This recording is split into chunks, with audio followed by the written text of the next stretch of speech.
6. It was 8 o'clock when we landed. We walked for a short time on the shore, enjoying the transitory light, and then retired to the inn and contemplated the lovely scene of waters, woods, and mountains, obscured in darkness, yet still displaying their black outlines. The wind, which had fallen in the south, now rose with great violence in the west. The moon had reached her summit in the heavens, and was beginning to descend. The clouds swept across it swifter than the flight of the vulture, and dimmed her rays, while the lake reflected the scene of the busy heavens, rendered still busier by the restless waves that were beginning to rise. Suddenly a heavy storm of rain descended. I had been calm during the day, but so soon as night obscured the shapes of objects, 1,000 fears arose in my mind. I was anxious and watchful, while my right hand grasped a pistol which was hidden in my bosom. Every sound terrified me, but I resolved that I would sell my life dearly, and not relax the impending conflict until my own life or that of my adversary were extinguished. Elizabeth observed my agitation for some time in timid and fearful silence. At length she said, "What is it that agitates you, my dear Victor? What is it you fear?" "Oh, peace, peace, my love," replied I, "this night, and all will be safe. But this night is dreadful, very dreadful." I passed an hour in this state of mind, when suddenly I reflected how dreadful the combat which I momentarily expected would be to my wife, and I earnestly entreated her to retire, resolving not to join her until I had obtained some knowledge as to the situation of my enemy. She left me, and I continued some time walking up and down the passages of the house, and inspecting every corner that might afford a retreat to my adversary. But I discovered no trace of him, and was beginning to conjecture that some fortunate chance had intervened to prevent the execution of his menaces, when suddenly I heard a shrill and dreadful scream. It came from the room into which Elizabeth had retired. As I heard it, the whole truth rushed into my mind. My arms dropped. The motion of every muscle and fiber was suspended. I could feel the blood trickling in my veins and tingling in the extremities of my limbs. This state lasted but for an instant. The scream was repeated, and I rushed into the room. Great God, why did I not then expire? Why am I here to relate the destruction of the best hope and the purest creature of earth? She was there, lifeless and inanimate, thrown across the bed, her head hanging down, and her pale, distorted features half covered by her hair. Everywhere I turn I see the same figure, her bloodless arms and relaxed form flung by the murderer on its bridal bier. Could I behold this and live? Alas, life is obstinate, and clings closest where it is most hated. For a moment only did I lose recollection. I fainted. When I recovered, I found myself surrounded by the people of the inn. The countenances expressed a breathless terror, but the horror of others appeared only as a mockery. A shadow of the feelings that oppressed me, I escaped from them to the room where lay the body of Elizabeth, my love, my wife, so lately living, so dear, so worthy. She had been moved from the posture in which I had first beheld her, and now as she lay, her head upon her arm, and a handkerchief thrown across her face and neck, I might have supposed her asleep. I rushed towards her and embraced her with ardor, but the deathly languor and coldness of the limbs told me that what I now held in my arms had ceased to be the Elizabeth whom I had loved and cherished. The murderous mark of my fiend's grasp was on her neck, and the breath had ceased to issue from her lips. While I still hung over her in the agony of despair, I happened to look up. The windows of the room had before been darkened, and I felt a kind of panic on seeing the pale yellow light of the moon illuminate the chamber. The shutters had been thrown back, and, with a sensation of horror not to be described, I saw at the open window a figure the most hideous and abhorrent. A grin was on the face of the monster. He seemed to cheer, as with his fiendish finger he pointed towards the corpse of my wife. I rushed towards the window, and drawing a pistol from my bosom, shot, but he eluded me, leaped from his situation, and, running with the swiftness of lightning, plunged into the lake. The report of the pistol brought a crowd into the room. I pointed to the spot where he had disappeared, and we followed the track with boats. Nets were cast, but in vain. After passing several hours, we returned, hopeless, most of my companions believing it to have been a form of conjured by my fancy. After having landed, they proceeded to search the country, parties going in different directions among the woods and vines. I did not accompany them. I was exhausted. A film covered my eyes, and my skin was parched with the heat of fever. In this state I lay on a bed, hardly conscious of what had happened. My eyes wandered around the room, as if to seek something that I had lost. At length I remembered that my father would anxiously expect the return of Elizabeth and myself, and that I must return alone. This reflection brought tears into my eyes, and I wept for a long time, but my thoughts rambled to various subjects, reflecting on my misfortunes and their cause. I was bewildered in a cloud of wonder and horror. The death of William, the execution of Justine, the murder of Clerval, and lastly of my wife. Even at that moment I knew not that my only remaining friends were safe from the malignity of the fiend. My father even now might be writhing under his grasp, and Ernest might be dead at his feet. This idea made me shudder and recalled me to action. I started up and resolved to return to Geneva with all possible speed. There were no horses to be procured, and I must return by the lake, but the wind was unfavorable, and the rain fell in torrents.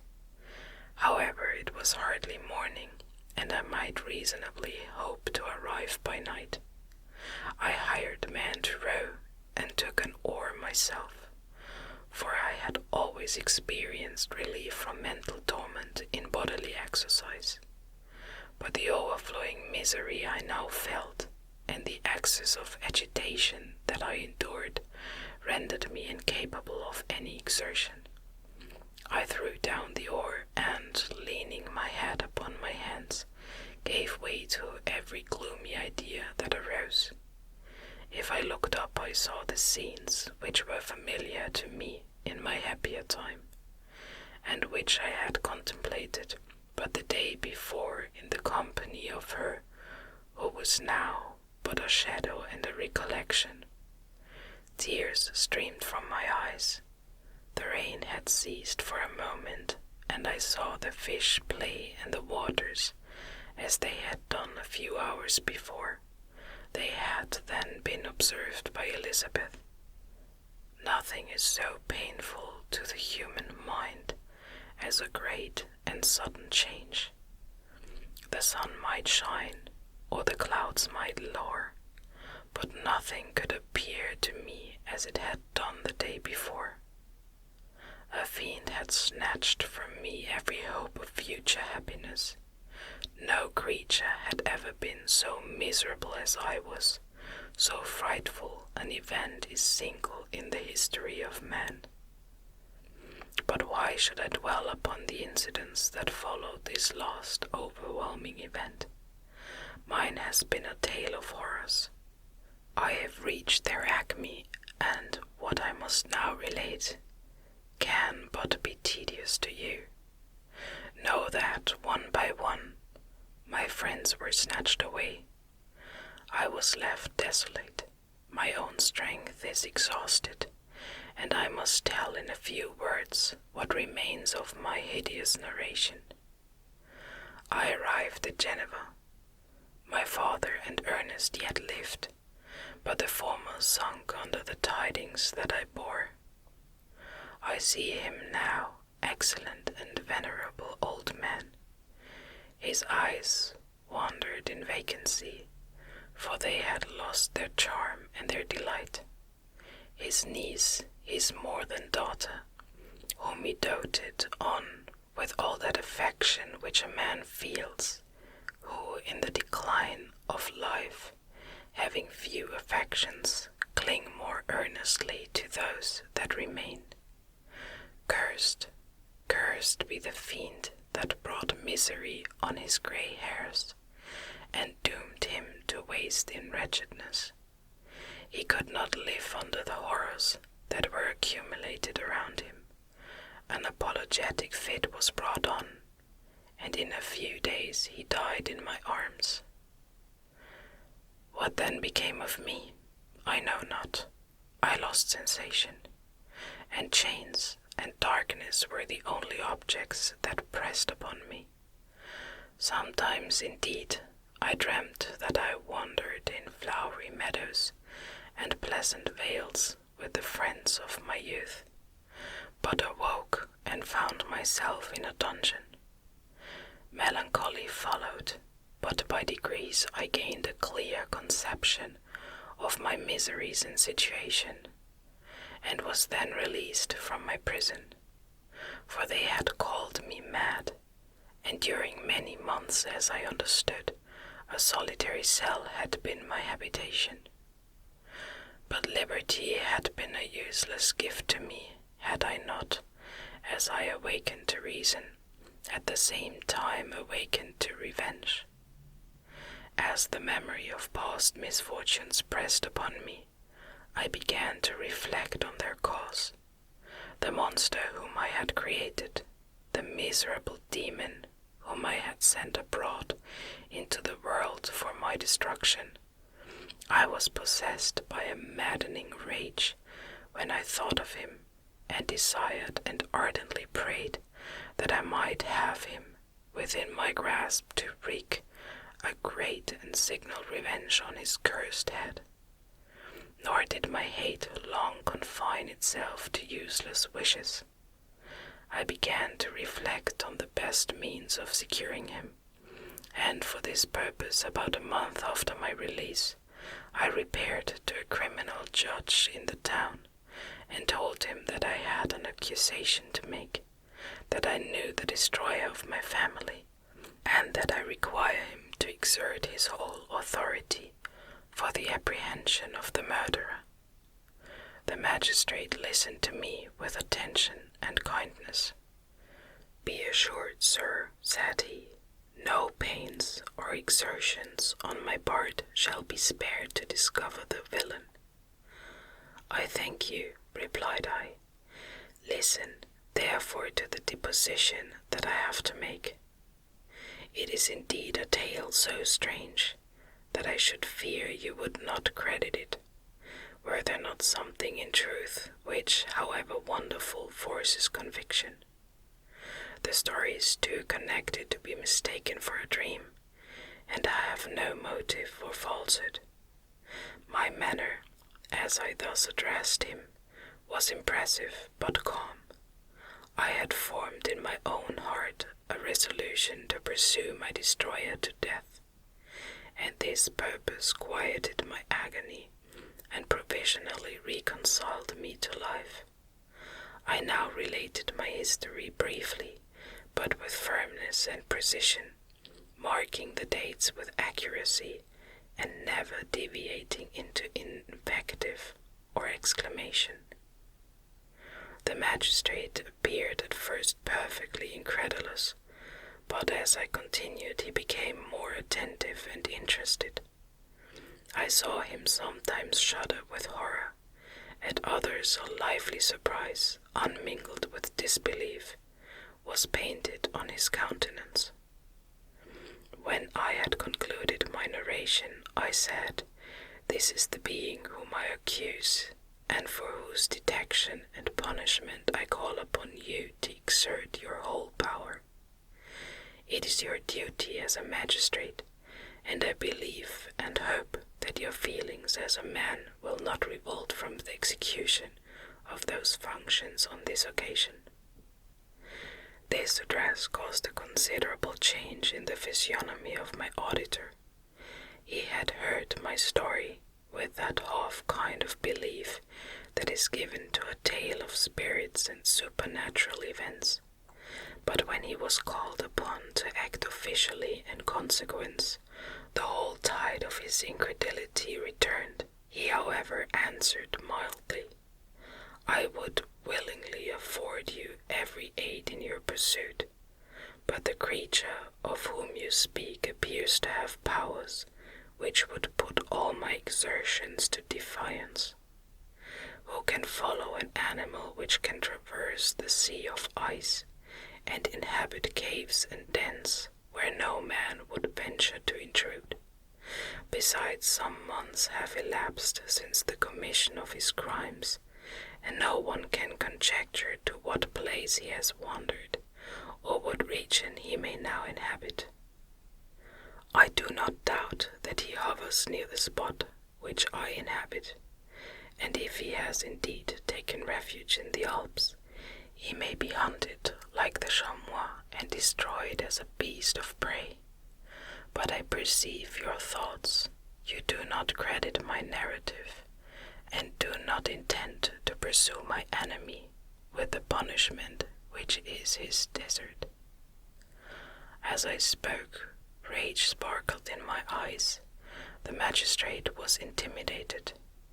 "You are mistaken," said he. "I will exert myself, and if it is in my power to seize the monster, be assured that he shall suffer punishment proportionate to his crimes. But I fear, from what you have yourself described to be his properties, that this will prove impracticable, and that, while every proper measure is pursued, you should endeavor to make up your mind to disappointment. That cannot be, but all that I can say will be of little avail. My revenge is of no moment to you, yet while I allow it to be a vice, I confess that it is the devouring and only passion of my soul. My rage is unspeakable when I reflect that the murderer whom I have turned loose upon society still exists. You refuse my just demand. I have but one resource, and I devote myself either in my life or death to his destruction." I trembled with excess of agitation as I said this. There was a frenzy in my manner, and something, I doubt not, of that haughty fierceness which the martyrs of old are said to have possessed. But to a Genevan magistrate, whose mind was occupied by far other ideas than those of devotion and heroism, this elevation of mind had much the appearance of madness. He endeavored to soothe me as a nurse does a child, and reverted to my tale as the effects of delirium. "Man," I cried, how ignorant art thou in thy pride of wisdom! Sees you know not what it is you say. I broke from the house, angry and disturbed,